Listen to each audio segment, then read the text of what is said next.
Secretary Burgess, are there any changes to the final agenda? Good morning, Chair and Commissioners. There are no changes to this morning's agenda. Thank you. Well, let's get right to it. The first item for discussion is item 201, cases 18E0067 et al., as they relate to the joint proposal establishing the electric and gas rate plans for Orange and Rockland utilities, presented by Administrative Law Judge Maureen Leary. Administrative Law Judge Dakin LeCakes and Jane Cicerani, Managing Attorney, are available for questions. Judge Leary, please begin. Thank you. Chairman Rhodes and Commissioners Berman, Sayre, and Alisi. Before the Commission today is a draft order adopting a November 9, 2018 joint proposal which establishes a 3-year electric and gas rate plan for Orange and Rockland utilities. The joint proposal was the culmination of 4 months of negotiations begun in June of 2018. It was executed by the company, Department of Public Service trial staff, and numerous other parties representing consumer, environmental, municipal, industry, governmental, and individual interests. These included the Department of State Utility Intervention Unit, the New York Power Authority, the Pace Energy and Climate Center, the Public Utility Law Project of New York, the Environmental Defense Fund, Great Eastern Energy, LLC, the New York Geothermal Energy Organization, Bob Wyman, and a municipal coalition consisting of towns located in ONR's service territory, as well as the Rockland County Solid Waste Management Authority. Notably, only 2 parties opposed the joint proposal. In its initial filing in January 2018, the company requested a 1-year $20.3 million electric revenue increase, a $4.5 million gas revenue increase, and an overall 9.75 return on equity. In April 2018, the company updated its filings, increasing electric revenues to $22.5 million and lowering gas revenue to $2.7 million. That is a $2.7 million increase, with the ROE remaining the same. In its May 2018 responsive testimony, trial staff proposed adjustments to ONR's request, asserting that a $10.6 million increase for electric, a $6.7 million decrease for gas, and an 8.6% return on equity were appropriate. In its rebuttal testimony filed in June 2018, the company further updated its revenue request to a $30.4 million increase for electric and a $500,000 decrease for gas. The joint proposal before you today provides 3-year revenue increases for electric of $13.38 million in rate year 1, $7.99 million in rate year 2, and $5.78 million in rate year 3. For gas, the joint proposal provides for a decrease of $7.52 million in rate year 1, followed by increases of $3.56 million in rate year 2 and $710,000 in rate year 3. To provide for rate stability, the joint proposal recommends shaping of these increases. This shaping results in electric delivery rate increases totaling $8.6 million in rate year 1, $12.05 million in rate year 2, and $12.17 million in rate year 3. It also proposes an initial decrease in gas delivery rates of $5.92 million in rate year 1, followed by modest increases of $990,000 in both rate years 2 and 3. As shaped, the total system bill impacts over the 3-year plan are approximately 0.4%, 1.9%, and 1.9% for electric. For gas, a 2.5% decrease, followed by 2 successive 0.4% increases in rate years 2 and 3. The average residential electric customer can expect to see bill increases of $2.90, $3.07, and $3.04 for electric over the 3-year term of the plan, while the average residential gas heating customer can expect a $1.99 decrease in rate year 1, followed by increases of 83 cents in rate year 2 and $1.07 in rate year 3. The revenue requirements in the joint proposal for the 3-year rate plan are premised on an allowed return on common equity of 9%, with a common equity ratio of 48%. Earnings sharing with customers will be triggered for any return above 9.6%, with 3 tiers or shared earnings bands, each of which progressively provide for increased shares for ratepayers. The major drivers associated with the rate increases are detailed in the joint proposal. For electric, these include the additional return associated with rate-based growth and increases in depreciation expense. Also, operations expenses such as labor and benefits, energy efficiency expenses, and decreased forecasted revenue. Further, environmental site remediation costs and storm reserve funding also were drivers. These are offset primarily by the 2017 federal income tax changes and amortization of regulatory deferrals. For gas, the rate year 1 decrease is a result of the cost reductions associated again with the 2017 federal income tax changes and an increase in forecasted revenues. The drivers associated with the modest increases in gas in rate years 2 and 3 are a result of the additional return associated with rate-based growth and increases in depreciation expense. Also, operations expenses such as labor and benefits and projected increases in real property taxes. The joint proposal is consistent with the Commission's affordability policy for low-income households and effectuates the eligibility criteria and discount tiers in that policy by limiting the cost burden to no more than 6% of a residential household's income. About 13,000 households are expected to receive bill discount of this joint proposal. It also continues the reconnection fee waiver program for these customers who receive Home Energy Assistance Program benefits and who have had service terminated for non-payment. Additional details of this low-income program are set forth in the joint proposal. Significantly, the joint proposal implements progressive REV and climate change-related programs. For example, in addition to continuing the implementation of the Advanced Metering Infrastructure Program, which provides a platform for REV and other carbon reduction initiatives, the joint proposal continues the development of non-wires alternatives, including the Monzi NWA project and the Pomona Distributed Energy Resources Program.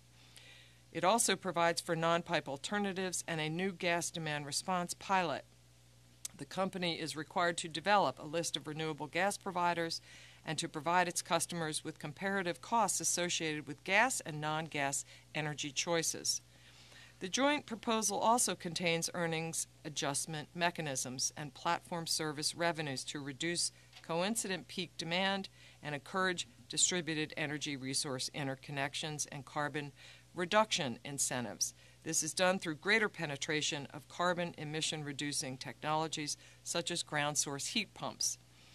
It establishes a rate impact credit for ground source heat pumps to adjust for rate inefficiencies, and it creates a limited 3-part demand-based rate pilot for heat pump technology. Most notably, the joint proposal significantly increases electric energy efficiency budgets by 57% and targets by 147% with a 3-year ramp-up. Energy efficiency budgets and targets for gas are increased by 40%. These measures are consistent not only with the Commission's REV objectives, but also with the overall energy efficiency objectives set forth in the Commission's December 2018 Energy Efficiency Order. The joint proposal also includes performance mechanisms for customer service, electric reliability, and gas safety. It requires continuation of upgrades to aging infrastructure, such as a more aggressive replacement of leak-prone pipes and enhancement of methane detection measures. It provides for continuation of electric service annual metrics for System Average Interruption Frequency Index and Customer Average Interruption Duration Index, both of which are coupled with potential negative revenue adjustments of up to 20 basis points. The joint proposal also resolves 2 outstanding matters. The first involves resolution of recoverable environmental remediation costs arising from what is referred to in the Commission's 2015 rate order as the Travelers litigation. Under the joint proposal's terms, the company agrees to reduce its deferred SIR cost balances by $9 million. The second matter resolved in the joint proposal involves O&R's petition to the Commission for recovery of pre-staging, mobilization, and other costs related to Winter Storm Toby in March 2018. The joint proposal provides for O&R to defer $4.5 million of those storm costs over 6 years, representing recovery of only part of the $5.36 million the company had initially requested.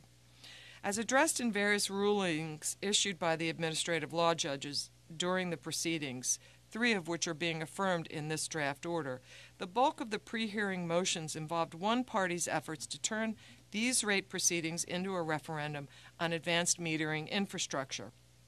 The Commission first determined in its 2015 rate order to authorize Phase 1 of O&R's AMI program in most of Rockland County. In its 2017 order, the Commission authorized expansion and enhancement of AMI into O&R's entire service territory. The draft order affirms the ALJ's procedural rulings, which found that these rate proceedings involve the mechanics of rate making and do not entail a decision by the Commission to revisit issues associated with AMI, including health and safety, privacy and security, cost and benefit, and other societal and policy determinations previously made. The 2 parties opposing the joint proposal fully participated in these rate proceedings, including in settlement negotiations among the parties. They were given a full and fair opportunity to admit additional evidence and to cross-examine witnesses at the day-long hearing on December 18, 2018. O&R's tariff filing and proposed rate increases were duly noticed in compliance with the State Administrative Procedure Act. Public statement hearings on the joint proposal were held at various locations in Orange, Rockland, and Sullivan County. Very limited public comments were made at those hearings and primarily involved objections to the AMI program and the deployment of smart meters in O&R's service territory. In light of the testimony and exhibits admitted in these proceedings, the joint proposal is both fair and reasonable and represents a balanced, collaborative agreement among many signatories with varying interests. It provides the company with an opportunity to pursue important energy efficiency initiatives, to update aging infrastructure, to implement important gas pipeline safety measures, and to enhance overall electric and gas system integrity, safety, and reliability, among other things. At the same time, the joint proposal minimizes the potential economic impact of the recommended rate increases on ratepayers. This result is rational and well within the range of reasonable outcomes had these proceedings been fully litigated. The joint proposal is also consistent with New York State's energy goals and with the Commission's policies. In considering adoption of the terms of this joint proposal establishing rates, the Commission's task is to ensure that the company will provide safe and reliable and adequate service at just and reasonable rates. The Commission must determine, among other things, whether the rate plan in the joint proposal meets this standard and achieves a reasonable balance between the protection of ratepayers on the one hand and the overall fairness to investors, as well as the utility's long-term viability on the other. Based on the evidence presented in this proceeding and with this standard in mind, we recommend approval of this rate plan and adoption of the terms of the joint proposal, with the exception of Section O, paragraphs 5 to 13, on which we recommend the Commission take no position because those sections go to the obligations among the parties and not the proposed rate plan. This is set forth also in the joint proposal more clearly. This concludes my presentation, and we are available for any questions. Thank you, Judge Leary. This joint proposal, to me, is the product of serious collective work. It represents good consideration of all important interests. The result is affordable, progressive, and invests appropriately in operations, infrastructure, and the state and Commission's policy objectives. I'm going to be in favor of this item. Commissioner Sayre. As I've said before on a few occasions, I support negotiated rate plans when there are a wide variety of agreeing parties with varying interests, a full look at the case through staff testimony, consideration of the Commission's policy objectives, and a result that is ultimately reasonable and fair. This kind of rate plan allows us to set up innovative rate-making mechanisms that might otherwise be hard to achieve in a litigated case, such as incentives for desired results, negative adjustments for failures, and earnings sharing. I support the order. Commissioner Berman. Thank you.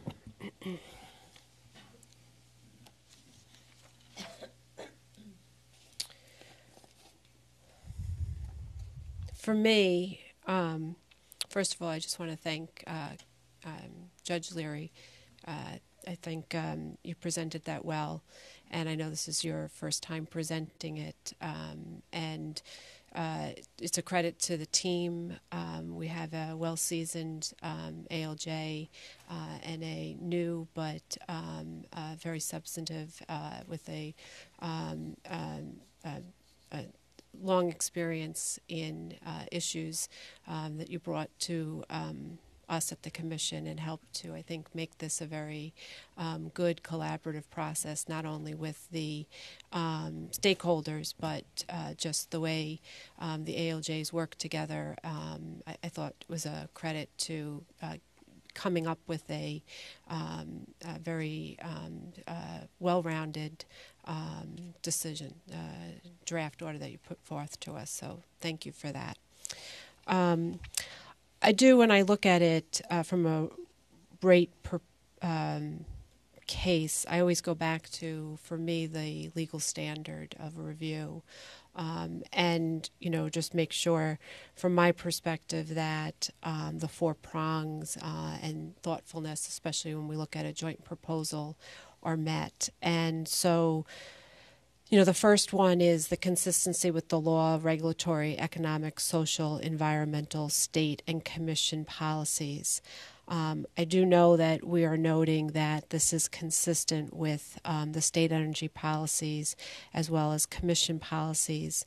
But I think it is worth noting that those policies at the state level as well as at the commission are many times fluid, and the devils are in the details, and it is important for us to carefully look at what that means for our regulated entities and the customers that are subject to that. Looking at the determining the public interest, the second issue is whether the terms of the joint proposal compare favorably with the likely results of a fully litigated case and produces a result within the range of reasonable outcomes. The third is whether the joint proposal fairly balances the interest of ratepayers, investors, and the long-term soundness of the utility. And then the fourth is whether the joint proposal provides a rational basis for the Commission's decision. For me, it was important to really look at the prong on the state energy policies and the Commission, and the fourth one then on the providing the rational basis for the Commission's decision, and trying to ensure that this was a draft order that I could support. Ensuring the provision of safe and adequate service is a basic obligation of electric and gas utilities, and ensuring prudent and consistent performance is a necessary component of utility regulation. We, as the Commission, evaluate how to compensate utilities in rate cases to provide safe and adequate service to customers. It's part of our Commission bread and butter oversight. It's important that we monitor how well utilities are meeting their obligations. In fact, a rate case should allow us to get under the hood and review what was done since the last rate case, and also use that as a way to plan for the future. It's not just in the rate cases that we do this. For example, every season we hear from staff on how well the utilities are prepared to provide reliable service for the upcoming season and beyond. We also look in the rearview mirror and discuss how well utilities did in a particular season. And every year we look at the various metrics on electric reliability, gas safety, customer service, performance metrics. And all of these performance measures and monitoring, I should note, it's one regulatory aspect in the toolkit to ensure that utilities are providing safe and adequate service. We need to ensure that utilities are provided adequate revenues and investment in delivery infrastructure to help them in the provision of safe and adequate service to customers. And revenue determinations traditionally are made in the context of the rate cases. Now, there are other rate mechanisms that we have employed, and there are other policy decisions that we make outside of the rate case that we need to take into consideration and make sure are complementary and are helping from bridging the gap. Really the intent of exploring sufficient funding to invest, for example, in infrastructure to enable the utilities to provide safe and adequate service is one we must look at. We have to ensure in our revenue adjustments and our evaluating that utilities don't cut corners in providing quality customer service. We have certain metrics for that, and we go through that. It's really incumbent upon us to really, again, get under that hood and make sure that we are doing the right thing as we go forward. And for me, I take pause and note that a challenge was in looking back at the 2015 rate case to now, there have been different changes to that. That's not unusual if there are changes that may happen, but there needs to be, for me, an acknowledgement of what from one rate case to another may have changed and why, and is the record sufficient enough for that. It's also important to note that not only the financial community but others really look carefully at the rate cases. The financial community in particular looks at the positive regulatory environment, and part of the positive regulatory environment is really the certainty that we provide. So when we are looking at our rate cases and deciding them, it is important that we have clear guidance and certainty in what we're asking for that goes across the board, not just in our rate cases, but also in our policy determinations. When I looked back at the October 2015 rate case, I was struck that the October 2015 session was where I had dissented on the petition that O&R had brought in lifting the rate cap. They had asked, at the time, they had brought a July 2015 order notifying the Commission by letter on the status of interconnection applications for net metered facilities under Public Service Law 66-7. And they wanted to serve notice on the customers that they were focused on reaching the rate cap and what that would mean. And we looked, and the letter treated the July 2015 letter as a petition and notified the company that it was going to be SAPID, and we put it out there. And the decision that was made was to lift the rate cap, and I dissented at that time for some of my concerns with our decision inviting uncertainty and confusion in the implementation of net metering and unintentionally potentially causing long-term harm to the goals we were trying to achieve. I don't bring it up as a way of back my dissent. I bring it up as a way to sort of set the stage for the focus for me in terms of changes that have happened from 2015 to now. We are looking now at what to do with VETR. We're looking at some policy decisions that are happening, but also recognizing that O&R also saw its obligation. It took very seriously notification to the customers, looking at what it would mean in penetration on their system, and what they needed to do to make sure that they were providing safe and adequate service and that they were properly planning. And so, from my perspective, that 2015 session, where we also looked at lifting the caps, we also dealt with the rate case. And so again, it was sort of a policy decision and a rate case that has had a lot of things happening between 2015 to now.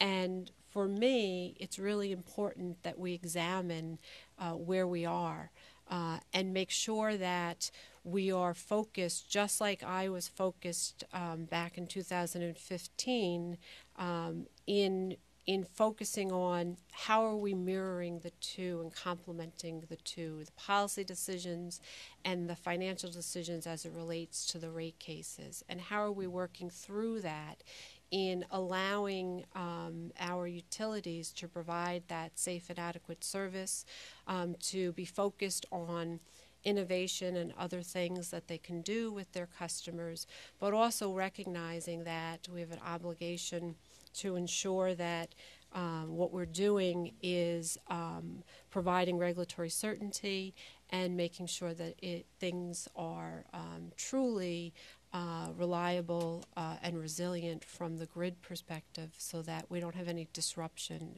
in services. We have policies that have come, most recently the most recent fast charging on the EV, and the load penetration that may mean. And so from my perspective, I do want to see that in rate cases we are carefully looking in it, not just in a silo to the rate case, but that we are trying to figure out how these things naturally fit. In this rate case in particular, we have on the electric side, there was a focus in system visibility during a storm, and focusing on giving enough tools to the utility so that they can continue their rollout of AMI to enhance their system visibility and monitoring, that will help them to respond to outages and reduce services. And that is something that I think is very helpful from a reliability and resiliency perspective, and also some of the policy decisions that we have made on AMI and how it fits into now the rate case. And so mirroring that and seeing how that complements each other is very important, but also not just doing so without thoughtfulness, without prudency to that, and without looking at how to do it in a way that rolls it out fairly and transparent way and in a cost-effective way, and also our continually looking at it and checking that it is doing and things are helping to actually provide that enhancement that we envisioned with the policy decisions. On the gas side, there's a capital and O&M spending. It's to improve system reliability through the replacement of aging infrastructure, as well as improving the company's operations on an expanded training facility, which would be very helpful, as well as also looking at other ways of helping to enhance existing mechanisms and existing policies. So from my perspective, that is something that is very helpful in here. The RDM and the changes to the RDM is something that I struggle with and am uncomfortable with. It is not so much the change to the RDM that makes me uncomfortable. It's that the record, while I looked, I did not feel that there was enough analysis or data that got under the hood in a way that I think that we should be focused on to give the tools not only to the ALJs who can only go with the record, but the commission itself. And so what gives me comfort is that the draft order has language in here that I think tries to address some of what I personally have been speaking about through the different rate cases.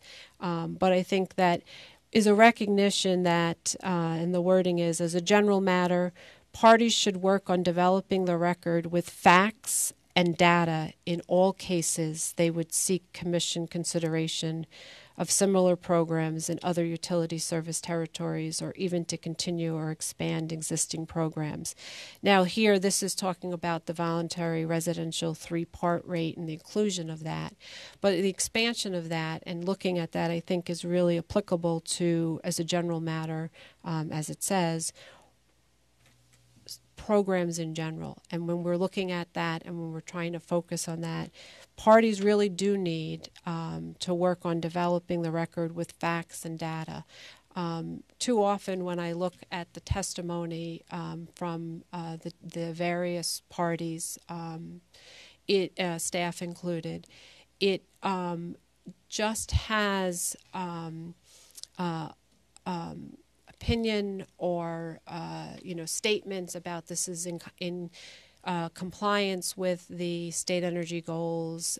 This has helped facilitating the commission policies, and it doesn't necessarily have what I think is important is the true analysis and drill down that would help us in our deciding whether it is fitting within our commission policies and whether or not our commission policies need to be refined, and would help us to understand the facts and the data and what those facts and data help to enable us to make reasonable policy decisions.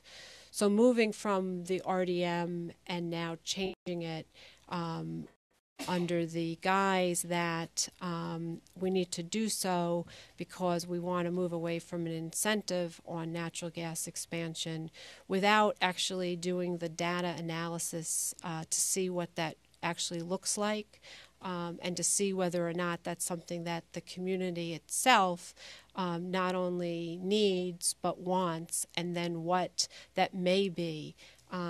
It's not lost on me that there was a filing made February 26, 2019 in compliance with the October 2015 rate case that was filed by O&R. And again, it's in accordance with the New York Public Service Commission's order issued October 16, 2015 in its annual reporting to us on the strategic plan related to gas conversions. And I note what the strategic plan is. It states, beginning January 2019, Orange and Rockland developed a strategic plan for expansion of the company's natural gas infrastructure. The plan fosters growth for the company's gas customer base, allowing the company to meet and exceed targeted growth rates and secure future sustainability. In developing the company's strategy for expansion, the company categorized expansion opportunities into defined target markets. The approach has allowed the company to define project-specific outreach, marketing, and expansion potential. And then it actually goes into their gas expansion strategic plan guidelines, and they get into each rate year, the different projects, the project descriptions, the locations, and then where it fits within their 1 through 7 metrics on their gas expansion strategic plan guidelines. It is exactly what we would want in any type of strategic planning, in laying out very carefully, following what our guidance was in the October 2015 rate plan, how they're going to strategically do something and lay it out for us, and have the reach out that's being done, the survey responses, location, customer, existing facilities, looking at construction and planning, location anchor customers, economic feasibility, alternative fuel cost comparisons, historical penetration rates. It's really a blueprint for, in my mind, making sure that the expansion is appropriate, and also what the community's needs are from an economic perspective, of customer specific, project specific.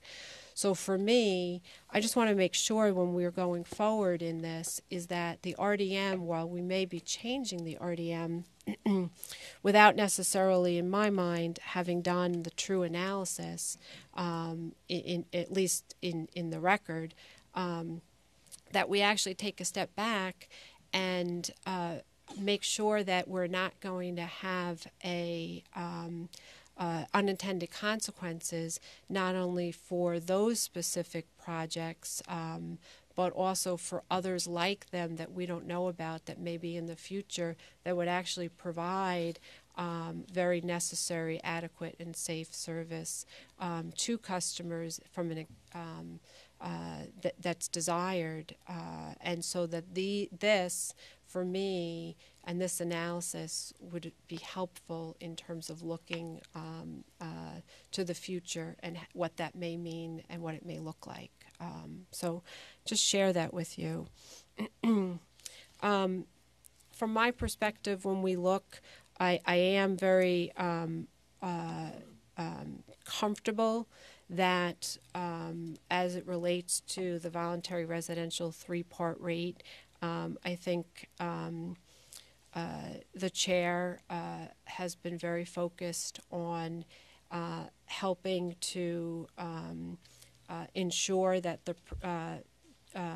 we look at things. I forget the 2 things that you always say. Do you remember? You always say this.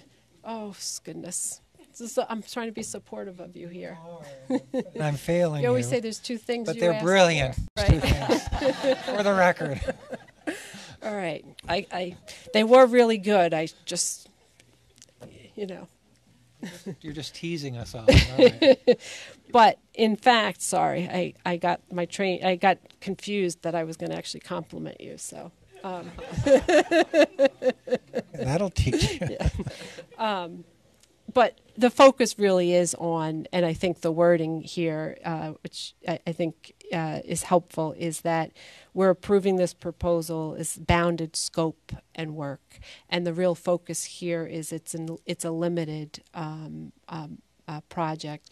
When we did the Central Hudson rate case and I dissented, it was really because of the focus on a geothermal rate credit that I did not think was appropriate in the rate case without a fair, further policy decision that had statewide implications. And there's a recognition that that is an interim step. I think here in the joint proposal, while I would not have necessarily looked to this, I do think that it is something that is done in a way that is limited in scope. And also is asking for, and in the order it says, we expect that staff and the parties will examine the data that comes from the implementation and provide us a critical assessment of its positive or negative effects. So there's a recognition that we will be looking at that, positive or negative, and that this is an opportunity for us to try to obtain that information in a way. And then again, it asks that O&R consult with staff and other interested parties in the implementation and file a report on on the experience for commission review. And a recognition that the commission itself will really be trying to grapple with this in a way that gives us some information. And again, going back to the facts and the data needing to be helping us in making our policy decisions are really, I think, important. So for that, I am going to be overall supportive. I'm going to concur in the rate case.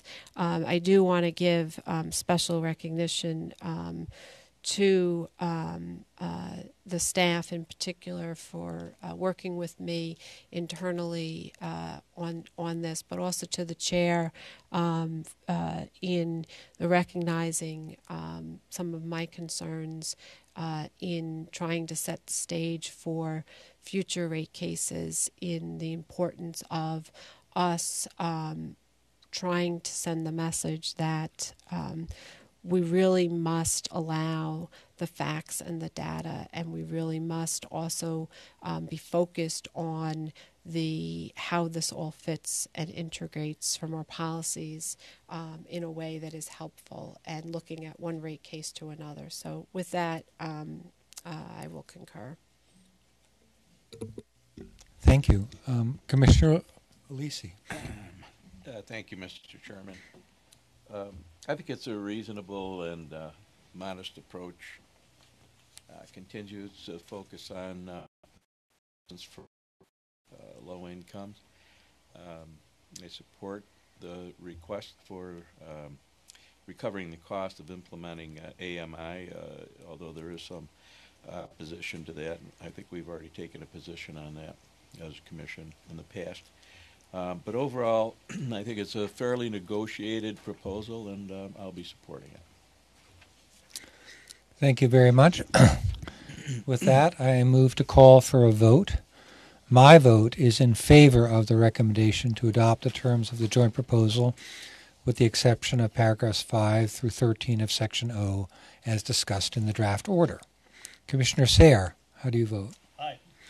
Commissioner Berman? I concur. Commissioner Alisi? Aye. The item is approved and the recommendation is adopted. We'll move now to the second item for discussion, item 401, case 16W0259, as it relates to the one commissioner order postponing New York American Water's levelization surcharge mechanism, presented by Mike Reeder, Chief Gas and Water Rates and Supply. Tim Canty, Chief Water Policy, is available for questions.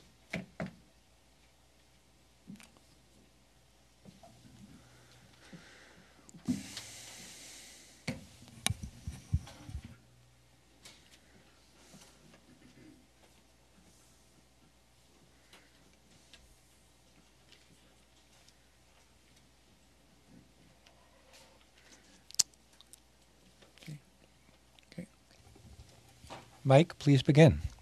Good morning, Chair. Good morning, Commissioners. Item 401 is a confirming order that confirms the one commissioner order issued February 27, 2019 that postponed New York American Water's levelization surcharge mechanism, scheduled to become effective on April 1st of this year. The February 27 order addressed a single, discrete aspect of the petition filed by New York American Water on February 25th, in which the company proposed, among other matters, to postpone the levelization surcharge scheduled to become effective for Service Area 1 customers on April 1, which is the beginning of Rate Year 3, to April 1, 2020. Service Area 1 is largely comprised of the Lynbrook District and includes several smaller water systems. Under the company's proposal, New York American Water would not collect from Service Area 1 customers revenues of approximately $4.5 million in Rate Year 3, as provided for under the current rate plan. Rather, on April 1, 2020, New York American Water would implement a levelization surcharge that would amortize the collection of this revenue over 3 years instead of 2, thus further spreading out the collection of revenues over a longer time period. In its petition, New York American Water requested approval on an emergency basis under the State Administrative Procedure Act, or SAPA, Section 2026, to further the general welfare of customers by mitigating the Rate Year 3 rate increase to Service Area 1 customers. Under the company's original rate plan for Service Area 1, the company would have recovered $5.5 million in base rates, $700,000 in system improvement charge revenues, and $4.5 million through the levelization surcharge, for a total of $10.7 million. The February 27 order only approved the postponement of the Service Area 1 levelization surcharge on an emergency basis. This action will allow Service Area 1 customers to avoid in Rate Year 3 the collection of the Service Area 1 levelization surcharge of $4.5 million, thus affording them an economic benefit in Rate Year 3. The underlying base rate increase of $6.2 million, however, will still go into effect on April 1, as scheduled under the rate plan. Thus, this action decreased the immediate impact on customers in Service Area 1 from about a 14.8% increase to about an 8.5% increase. This action was appropriate to take without the advance notice and opportunity to comment generally afforded by SAPA Section 2021, because otherwise the company would have had to begin on March 1st notifying customers of the rate changes for Rate Year 3 provided under the rate plan. This could have resulted in customer confusion if such notification was made while the proposed postponement of the levelization surcharge was subject to the full notice and comment period under SAPA. In light of the economic benefit to Service Area 1 customers of the postponement and, moreover, the potential for customer confusion, the public interest required action before March 1st. Not doing so would have sent mixed messages to customers and would have impeded the implementation of important water conservation concepts. The postponement of the surcharge can be further reviewed and revised by the Commission. The remaining proposals in the February 25th petition will separately be noticed pursuant to SAPA and were specifically not addressed in the February 27 order, but instead will be brought before the Commission at a future session. Thank you. We are available for any questions you may have. Thank you, Mike. I find this item is timely and pragmatic and appropriate, including under the circumstances, the use of the emergency SAPA. I find that this is a solution that is good for company and customers alike, and it's narrow, so I am going to support this. Commissioner Sayre. This is a pretty straightforward matter in my view. The company filed to postpone and spread out a surcharge. We need to take a full hard look at the company's total request, and it would be very confusing and costly to require ratepayers to pay the surcharge while we look at that request. I support the order. Commissioner Berman.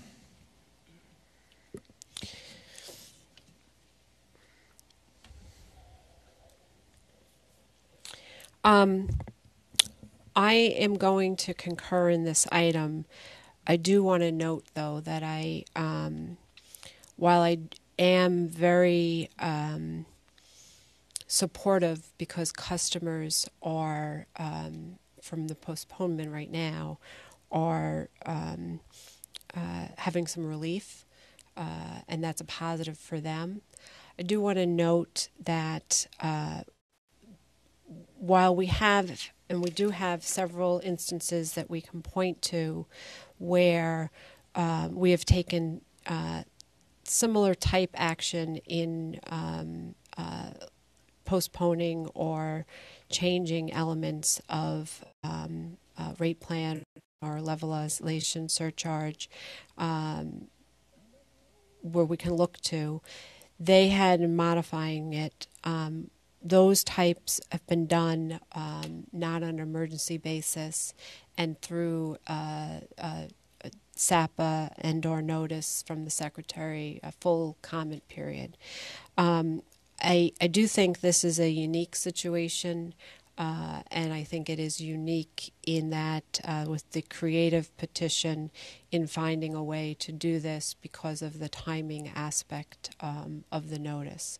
But I do think it's important to note my hesitation in use of emergency SAPA and petitions asking for one commissioner orders and then 2 days later it getting done. I think that's something that we need to be very cognizant of, and I think from the front end, companies as well as others who might be needing to use the SAPA process and also be coming up with creative solutions for the benefit of customers, that we can have a proper vetting process would give us the opportunity to have a fuller record and a deep dive in looking at this. Now, here I do think it's worth noting that all we're doing at this very moment is postponing that, and so it was not a full endorsement of the petition, but rather it was taking note of allowing the lifting of the notice requirement that was about to be done.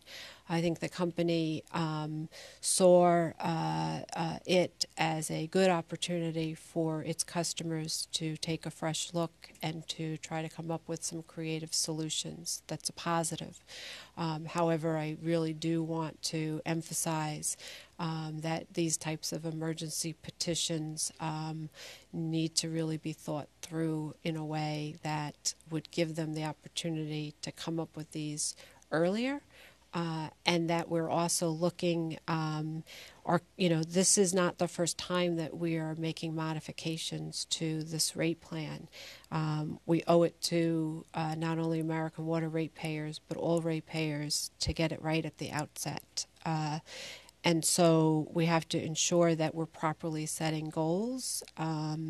We're looking at the targets. We're looking at timing of customer notifications in particular, and we're looking at funding in our orders that account for real-life design and implementation of whatever programs that we're doing. And so, it's not lost on me that we have a lot of challenges that are ahead of us in this, and I don't want this to be the model that we utilize. And so this is a unique situation, but it is not something that I take lightly, in that therefore it's okay, because we do need to be looking at it. I do know, I think at some point in the middle of April, I believe, there should be a report coming from the monitor for American Water as well as looking at the conservation education that's going on in the programming. So I will be looking for that and for further engagement. I do know that the company has been very active in working with its customers, and I know that they have been very engaged in keeping very closely with commission staff as per the order that directed that as well. So I just thank you for that, because I know you've been doing a very good job, you and your staff, in working with them. But I just think it's very important that this issue is highlighted on the one commissioner order and the emergency SAPA, so that it is a unique situation. Thank you. Thank you. Commissioner Lisi. Thank you, Mr. Chairman. If nothing else, from the standpoint that it can help avoid possible economic hardship for customers, I'll be supporting this. Thank you very much. So with that, I proceed to call for a vote on this item. My vote is in favor of the recommendation to confirm the one commissioner order as discussed. Commissioner Sayre? Aye. Commissioner Berman? I concur. Commissioner Lisi? Aye. The item is approved and the recommendations are adopted. Thank you.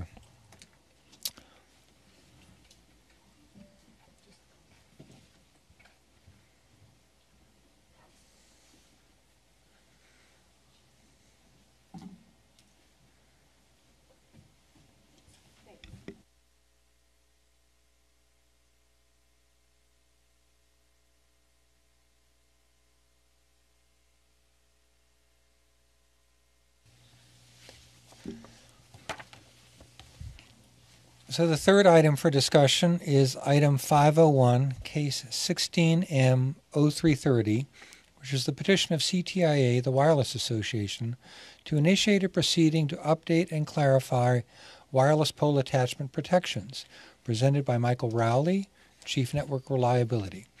Christian Bonvin, Chief Electric Distribution Systems, and Graham Jesmer, Assistant Counsel, are available for questions. Michael, please begin. Good morning, Chairman Rhodes and Commissioners. Item 501 before you addresses the petition of CTIA, the Wireless Association, to update and clarify wireless pole attachment protections filed in case 16M-0330.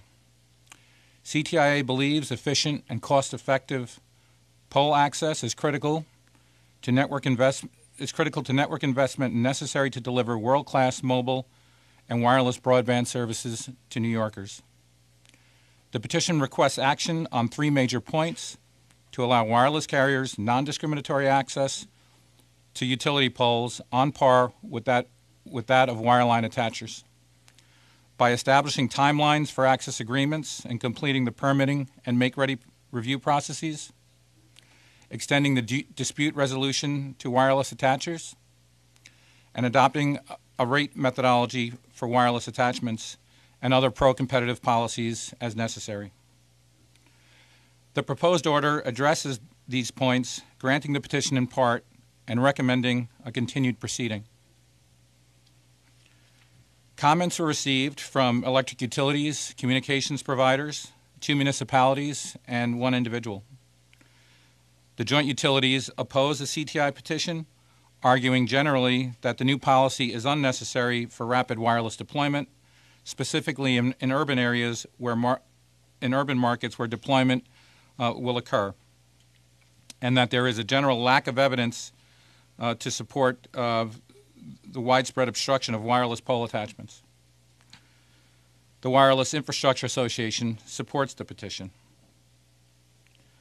New York is one of 20 reverse preemptive states that assert jurisdiction over pole attachment rates and terms as opposed to default federal regulation, and has actively done so for over 20 years. In a June 1997 order, the Commission established a specific rate methodology for wireline attachers by adopting the FCC approach at the time for the calculation of rates applicable to horizontal cable and wireline attachments, and that is often referred to as the FCC cable formula. In 2004, the Commission adopted its order and policy statement on pole attachments that established timelines for wireline applications and the make-ready and construction process. And since then, wireless attachment rates and terms have been generally subject to negotiation. That has been the approach in New York for over 20 years, except that in a tariff rate for wireless antenna and cabinet attachments was approved by the Commission in 2004 for national grid territories. The draft order grants the CTI's petition in part by establishing an interim pole attachment rate for wireless attachments. It establishes timelines with respect to the processing of pole attachment applications and make-ready work, and it extends the Commission's existing dispute resolution processes to wireless attachment applications. The draft order also directs that the proceeding be continued to explore other enhancements to both wired and wireline pole attachment policies, including the establishment of permanent rates, further streamlining of the make-ready process, including the feasibility and implementation of a one-touch make-ready process, revisions to attachment terms for large-scale jobs or projects, and other revisions to pole attachment rates and terms as necessary. With regards to rates, the draft order provides standardization and transparency by establishing an interim pole attachment rate methodology that is on par with existing cable attachers in New York.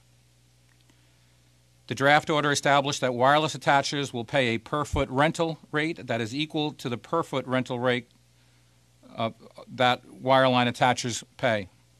And, like wireline attachers who pay for more space than they actually occupy on the pole to provide for maintenance and operations, the space charged for the wireless attachment for rental purposes will be determined by adding 6 inches to the actual space of that the attachment occupies and then rounding up to the nearest foot. This methodology produces an average rate of $117.68 when using 7 foot of occupied space and the inputs currently in the national grid rate.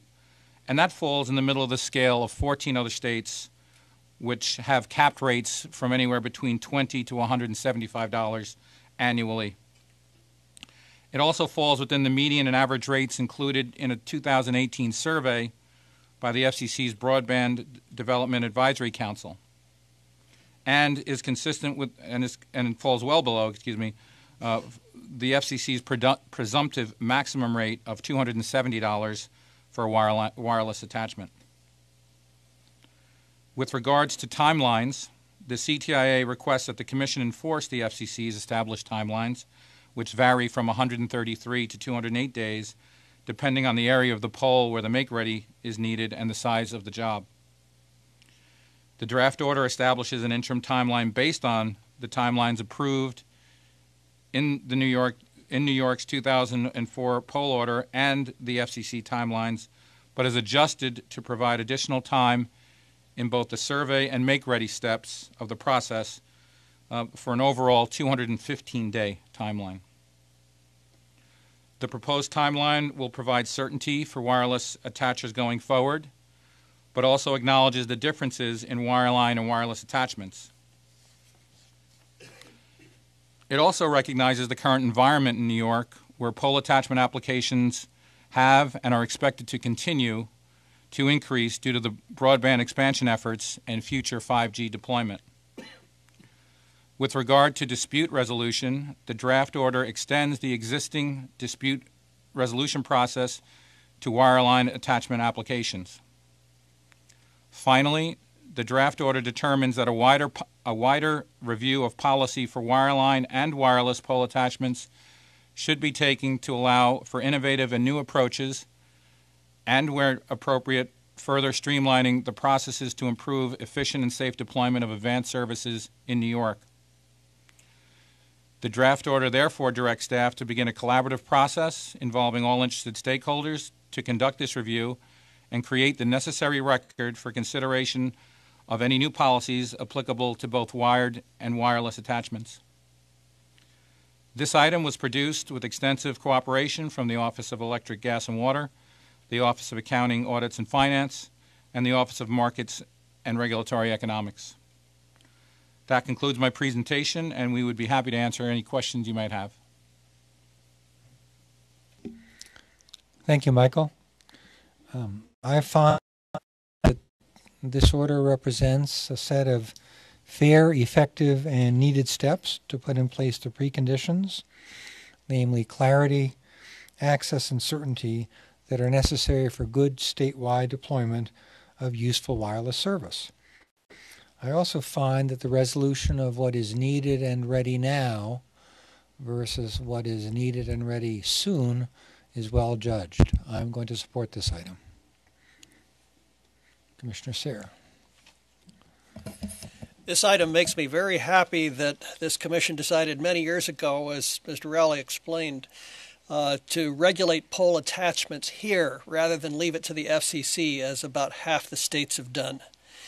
The FCC has recently adopted new pole attachment rules to accommodate wireless attachments. In this order, we take the best of what the FCC has done, but we adjust the rates and terms and conditions to meet the specific needs of New York, and as Mr. Rowley explained, to recognize the current state of the pole attachment process in New York. This order will make facilities for wireless voice and broadband services, including 5G, easier and faster to install, and much more predictable in cost. The order also beneficially sets up further proceedings to look at additional process and price improvements. I'm pleased to support it. Thank you. Commissioner Berman. I think ditto what Commissioner Sayre said. I think this is a good item for us to move forward on. I do see that it's something that the FCC would be supportive of and us moving forward. So I don't see this as anything from a tension perspective that sometimes trips us up with federal and state jurisdiction. If anything, I see this as us from a New York perspective, looking carefully at how it works for us and making accommodations with that within our jurisdiction, as well as helping from a collaborative perspective. So I'm happy with that. I will note this has been a long outstanding petition since 2016. So to the extent that we have given regulatory certainty on aspects of it and what we are moving forward on,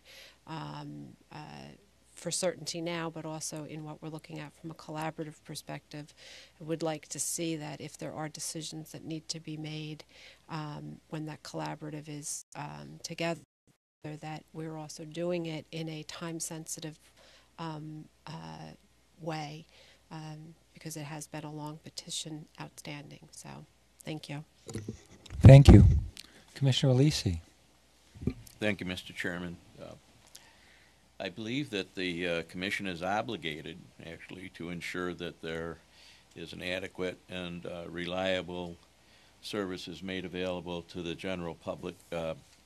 This gives us an opportunity to improve the availability of advanced services to consumers in an affordable way. So, of course, I'm going to support it on that basis.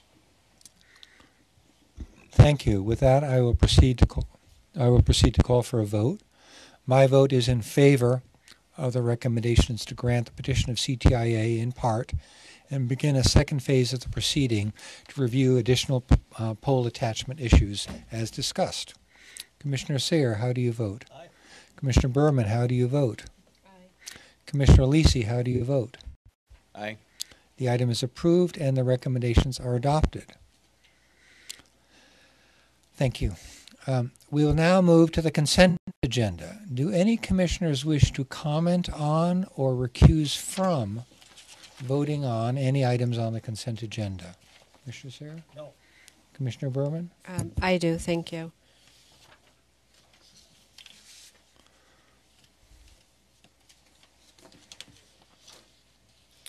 $261, I'm going to concur on. 368, I will concur on.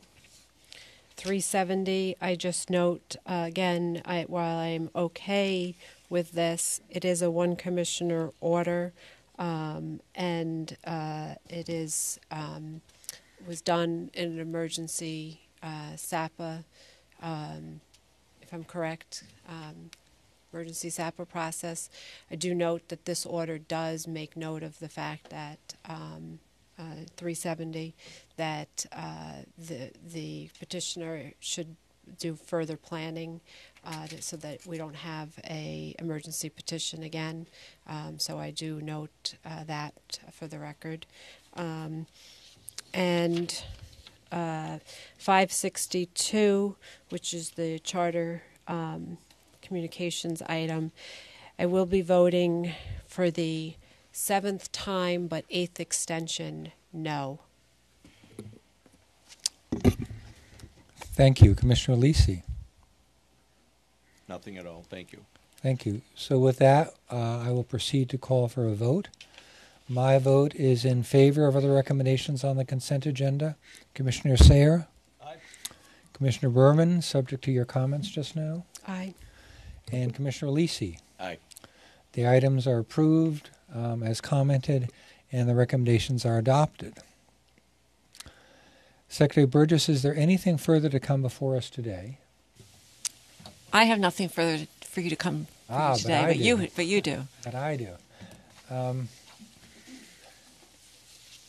We're at one of those bittersweet moments where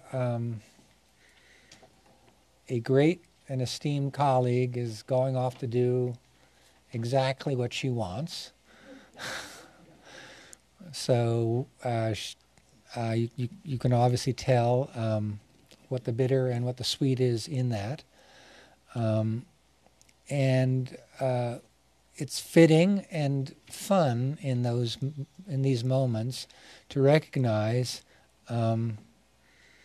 what we have benefited from and what we have loved. In this case, our chief ALJ, Libby Leipschutz, this is your last session. So this is where I now really turn it on and embarrass you, and I read the full resolution. Whereas Elizabeth H. Leipschutz has served the Department of Public Service, the Public Service Commission, and the citizens of the state of New York with great distinction since February 25, 1993. And whereas Judge Leipschutz first served in the Office of General Counsel as an assistant counsel and provided her expertise during her tenure as staff counsel to a range of electric and gas cases, beginning with case 94 E0098, proceeding at the Commission regarding the electric rates of Niagara Mohawk Power Corporation. And whereas Judge Leipschutz served as an administrative law judge in the Office of Hearings and Dispute Resolution beginning in December 2002 and was appointed Chief Administrative Law Judge in September 2008, which is in the position in which she most capably serves. And whereas Judge Leipschutz brought her dedication and leadership to numerous Commission gas, electric, telephone, and water proceedings during this time, as well as to Article 10, generation siting cases that are filed for siting board consideration, where she thoughtfully engaged in many complex and thorny issues.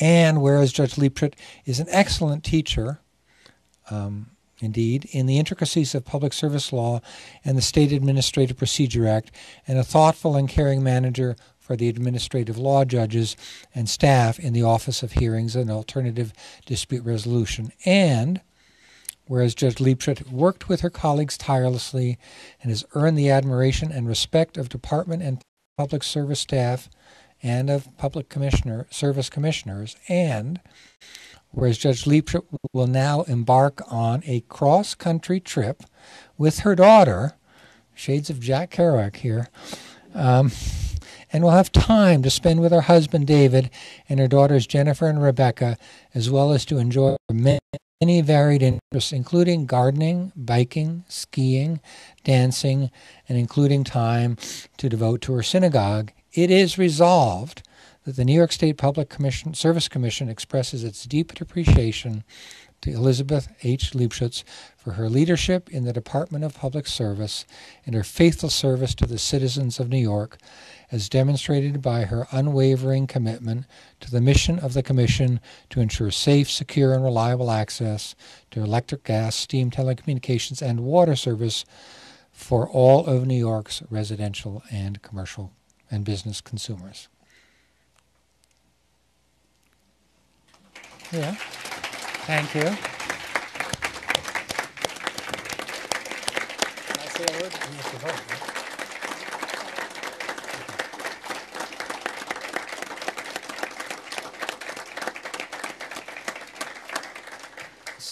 So would any of my fellow commissioners like to say a few words, and then we will actually vote the resolution into... In the good old days, you could take deserters and lock them in the brig and keep them there for as long as you needed them. But unfortunately, under the current state of administrative law and agency law, I guess I had to sign the resolution instead. Libby, you've been a fine leader and a very fierce advocate for your department. It's been a great pleasure working with you. Libby, I don't know if you remember this, but when I was a staffer first here, you were assigned to review my first draft order that I was going to put forward to the commission as a staffer. And yet it was marked up incredibly. And I complained. I was like, what the heck? And you told me every word is very important. And the process and how we do things is very important. And it's something that takes time to learn, not only from a procedural perspective, but substantively. And you worked with me a lot And I'm proud to say that I really feel that a lot of what you instilled from that first horrible red line draft, oh my goodness, I think I have it somewhere still too. What really instilled truly something in terms of your character, in terms of how you educate, how you look out for people, but how you truly care not only about the process but the substance. Also, you know, I know both you and your husband, David, and my sister met you and him when we went to that mini documentary and bicycling. Do you remember that? And we were both struck by your zealousness in being together in bicycling trips and being very focused. And it's not lost on me that sort of the art and the way that you are committed to your cycling and your bicycling with your husband is really sort of the way you operate as a leader here. You know, a lot of people might think of it as just easy, you know, go down the lane on your bicycle and, you know, with your flowery basket and ring the bell and it's all good, right? But you know, you're constantly, very similarly, you hit many different obstacles, even if you've been down this road before. Every case is a little different, just like every street is a little different. You can go down it a million times, but all of a sudden there's that pothole you didn't know about. There's new people that come onto the neighborhood, and you've been very diplomatic in working through that in those unknown territories and new sort of decisions and stakeholders that come to the process, both internal and external, and working through it to get us to a lot of very good and productive work products, just like with your bicycling and, you know, having to make those high-speed split-second decisions and considerations. What next? Where are we going? So I'm going to end this with an Ernest Hemingway quote. It is by riding a bicycle that you learn the contours of a country best, because you have to sweat up the hills and coast down them. And you've done an incredible job here of sweating up the hills and helping us feel comfortable in coasting down. So thank you. Thank you.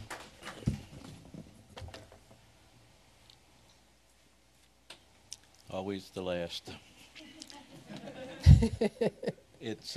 I'm certain that everybody in the department, and especially those of us here in the commission that have seen your work firsthand, know what you have given to the people of this state. We're truly appreciative of that. But I also know that the people of this state, who sadly don't know who you are and don't know how much you have given to them, would be greatly thankful to you as well. So I just wish you a good, long, safe journey and pleasant days ahead. And many thanks to all of you, and I have to say it's a trite phrase, but so true, that it has been a great honor and a great pleasure. thank you. So can I call for a vote? Yes? Aye. Aye. It's unanimous. I'm so glad you did it procedurally properly, Chair.